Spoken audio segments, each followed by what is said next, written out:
आज का केस पिछले केसेस से बहुत अलग है। इसका टाइटल तुमने पढ़ ही लिया होगा तो तुम्हें थोड़ा थोड़ा अंदाजा लग ही गया होगा कि मतलब हम कैसी स्टोरी कंटिन्यू करने वाले हैं।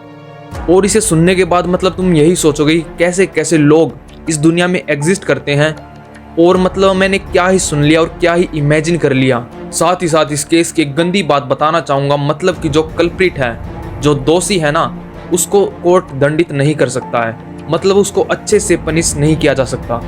और ऐसा क्यों है तुम लास्ट में जान जाओगे। बस इतना ही, तो चलो शुरू से शुरू करता हूँ। हैदराबाद मीरपीट का रहने वाला 45 साल का गुरुमूर्ति एक एक्स सर्विसमैन था, यानी कि वो इंडियन आर्मी से रिटायर हुआ था। रिटायर होने के बाद वो कुछ समय तक घर पर रहता है, लेकिन फिर उसे DRDO में एक सिक्योरिटी गार्ड की नौकरी मिल जाती है, जिसके बाद वो वहां पर नौकरी करने लगता है। और जैसा कि मैंने बताया वो आर्मी से रिटायर था, इसलिए उसे DRDO में आसानी से मिली थी नौकरी।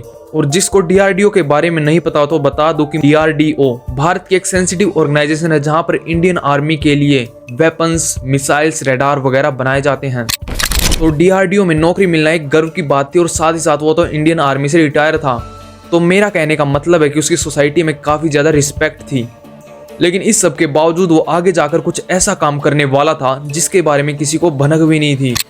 गुरुमूर्ति ने 2012 में वेंकटा माधवी से शादी की थी, तो इससे तुम हिसाब लगा सकते हो कि उनकी शादी को करीब 12 से 13 साल हो चुके थे। खैर, शादी के बाद वे दोनों खुशी खुशी रहते हैं और समय बीतता है, जिसके साथ ही उनके 2 बच्चे भी हो जाते हैं। और जैसे जैसे और समय बीतता है, अब उनके रिश्ते में तकरार आने लगी थी। उनके बीच में छोटे मोटे झगड़े हो जाते थे। और साथ ही साथ मैं बता दूं, माधवी इन छोटे मोटे झगड़ों के बारे में अपने घर पर कभी भी नहीं बताती थी। तो उनके घर वालों का तो यही मानना था कि हमारी बेटी खुशी खुशी रहती है और उन दोनों का कभी झगड़ा भी नहीं होता है। खैर, अब आ जाते हैं जनवरी 2025 में। और जनवरी में मकर संक्रांति के नाम से एक त्योहार आता है, लेकिन इस त्योहार को साउथ में पोंगल नाम से मनाया जाता है। और अगर किसी को पता नहीं हो तो हमारे नॉर्थ में तो सिर्फ एक ही दिन इसको मकर संक्रांति को मनाया जाता है, लेकिन साउथ में इस पोंगल को बड़ी धूमधाम से मनाया जाता है और कई दिन तक मनाया जाता है। तो साउथ में 13 जनवरी से लेकर 16, 17 या 18 जनवरी तक ये त्योहार मनाया जाता है। और जैसा कि तुम जानते हो, ऐसे बड़े बड़े त्योहारों पर कई सारी पत्नियां या आदमी जो दूसरे शहरों में काम कर रहे होते हैं, वे अपने घर पर जाकर अपने घर वालों के साथ इस त्योहार को मनाने की इच्छा रखते हैं। इसलिए गुरुमूर्ति भी 16 जनवरी 2025 को अपने घर पर आ जाता है, ताकि अपने घर वालों के साथ वो पोंगल को मना सके। लेकिन आज एक थोड़ी सी अजीब बात होती है। जो गुरुमूर्ति की पत्नी वेंकटा थी, उसके घर वाले ये नोटिस करते हैं कि आज वेंकटा का एक भी बार कॉल नहीं आया। और वेंकटा ऐसी थी, मतलब वो हर रोज अपने घर वालों के साथ 2 या 3 बार तो बात करती ही थी, लेकिन आज उसका एक बार भी कॉल नहीं आया। तो उन्होंने सोचा चलो कोई बात नहीं, कहीं पर बिजी होगी।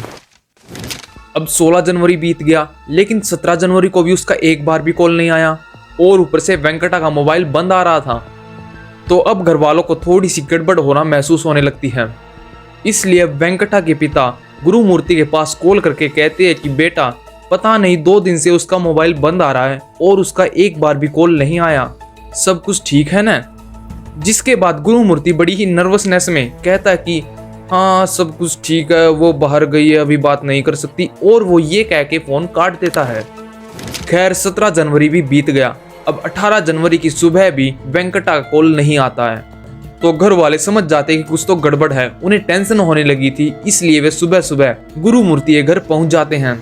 और जब वो घर के अंदर घुसते हैं तो घर में सिवाय गुरुमूर्ति के कोई भी नहीं था, यानी कि वे 2 बच्चे भी नहीं थे और ना ही वेंकटा थी। अब वेंकटा की बहन पास ही के शहर में रहती थी, तो गुरुमूर्ति बताता है कि दोनों बच्चे वहीं पर गए हुए हैं ताकि पोंगल फेस्टिवल को मना सके।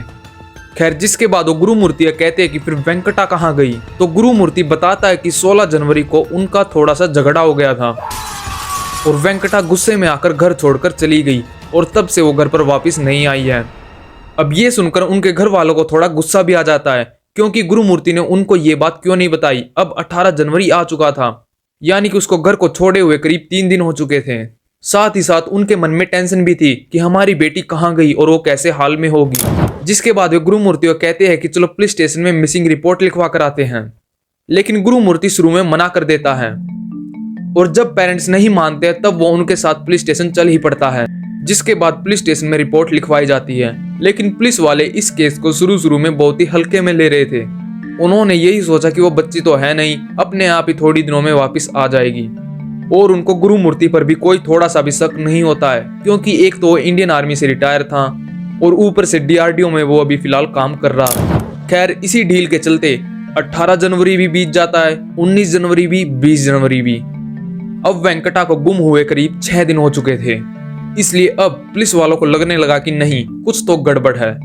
मतलब कि 6 दिन हो गए और अब तक वो वापस नहीं आई, ऐसा क्या हो गया। गुरुमूर्ति का बयान लिया जाता है, तब वो दोबारा से वही सेम कहानी चिपकाता है कि मैं 16 जनवरी को पोंगल त्योहार मनाने के लिए घर पर आया था, शाम को हमारा झगड़ा हो गया और वो घर छोड़कर चली। जिसके बाद पुलिस घर के आसपास के सभी सीसीटीवीज को देखने लगती है और तब जाकर उनके हाथ एक बड़ी अजीब सी फुटेज लगती है। इसमें साफ साफ दिख रहा था कि वेंकटा एक बार घर से बाहर जाती है और फिर घर के दोबारा अंदर जाती है, जिसके बाद तो वो एक बार भी घर से बाहर नहीं आती है। और इसके अपोजिट गुरुमूर्ति घर से कई बार अंदर बाहर जाता है और कई बार वो पन्नी लेकर जाता है, मतलब कि एक ब्लैक कलर की पन्नी जिसमें कुछ शायद सामान था। और तुम्हें तो अंदाजा लग ही गया होगा कि वो ऐसी पन्नी क्यों लेकर जा रहा था। खैर, सीसीटीवी के हिसाब से तो अब भी वेंकटा घर में ही थी, लेकिन पुलिस वालों को गुरुमूर्ति पर थोड़ा सा शक होने लगता है। और वो ऐसा इसलिए था क्योंकि गुरुमूर्ति वेंकटा के 2 दिन गायब होने के बाद भी रिपोर्ट नहीं लिखवाता है। और जब वेंकटा के पेरेंट्स आते हैं और उससे कहते हैं कि पुलिस स्टेशन जाकर रिपोर्ट लिखवाते हैं, तब जाकर वो 3 दिन में मिसिंग रिपोर्ट लिखवाता है। तो वाइफ मिसिंग होने के बाद भी 3 दिन तक वेट करने का कोई तुक ही नहीं बनता था।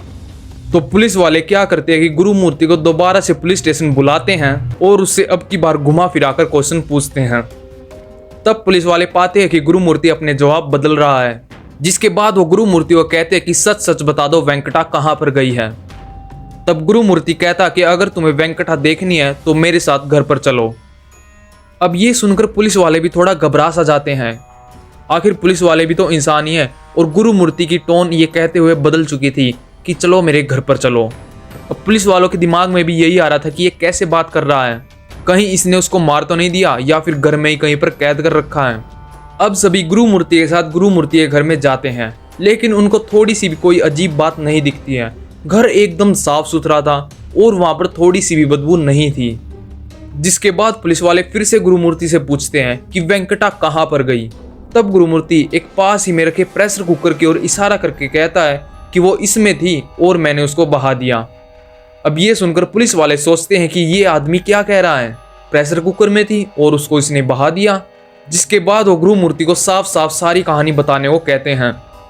तब गुरुमूर्ति 16 जनवरी 2025 की शाम जो वहां पर कांड हुआ था उसको उनके सामने दोहराता है और उसे सुनकर वहां पर जो लोग खड़े थे उन सभी के रोंगटे खड़े हो जाते हैं। गुरुमूर्ति बताता है कि 16 जनवरी 2025 को वो घर पर आता है और शाम को पोंगल त्योहार मनाना चाहता था। बच्चे अपनी मौसी के घर गए हुए थे, लेकिन वेंकटा अपने घर पर जाना चाहती थी। वो अपने घर वालों के साथ इस त्योहार को मनाना चाहती थी और इसी बात पर गुरुमूर्ति और वेंकटा की वहां पर लड़ाई हो जाती है। वो काफी देर तक लड़ाई करते हैं, जिसके बाद बात हाथापाई पर उतर आती है और इस हाथापाई में गुरुमूर्ति नर्वसनेस में वेंकटा का गला पकड़कर भींच देता है, जिससे वो वहीं की वहीं दम तोड़ देती है। अब बच्चे घर पर नहीं थे और वो घर पर अकेला था और उसके सामने उसकी खुद की पत्नी की लाश पड़ी थी, जिसको उसने खुद मारा था। तो अब गुरुमूर्ति घबराने लगता है कि मेरा क्या होगा, मेरे बच्चों का क्या होगा, कहीं मुझे जेल तो नहीं जाना पड़ेगा। और कई घंटों तक वो अपनी मरी हुई पत्नी की लाश देखता रहता है और सोचता रहता है कि इस लाश को कैसे ठिकाने लगाया जाए। वो सोचता है कि लाश को कुछ इस तरह से ठिकाने लगा दूं कि किसी को भी भनक न हो और ना ही किसी को लाश ले जाते हुए दिखे। इसलिए अब वो सोचता है क्यों न लाश के छोटे छोटे टुकड़े कर दूं और थोड़े थोड़े हर रोज ले जाकर उसको कहीं फेंकाऊं। इससे किसी को लाश ले जाते हुए भी नहीं दिखूंगा और लाश ठिकाने भी लग जाएगी। लेकिन थी तो वो लाश, उसके खून की बदबू पूरे कमरे में फैलने लगती है। तो गुरुमूर्ति परेशान हो जाता है कि अब क्या करूं कि कहीं किसी को पता न चल जाए बदबू से। तो उसके दिमाग में एक आइडिया आता है कि इसके लाश के टुकड़ों को उबाल देता हूं, जिससे इनकी बदबू चली जाएगी और इसे वो फेंकाएगा। तो अब गुरुमूर्ति पूरी रात, 16 जनवरी की पूरी रात, 17 जनवरी की पूरी रात क्या करता है, उस लाश के छोटे छोटे टुकड़े करते रहता है और उसको प्रेशर कुकर में डालकर उबालता रहता है। जिसके बाद अपने ही इन पत्नी को टुकड़ों को एक पन्नी में डाल के वो पास ही के जिले लाकुड़ा लेक में उनको डालाता है और किसी भी आदमी को उस पर शक नहीं होता है, क्योंकि वो सभी पन्नी में थे। और पन्नी में तो कोई ऐसा सामान होने के बारे में सोच भी नहीं सकता था।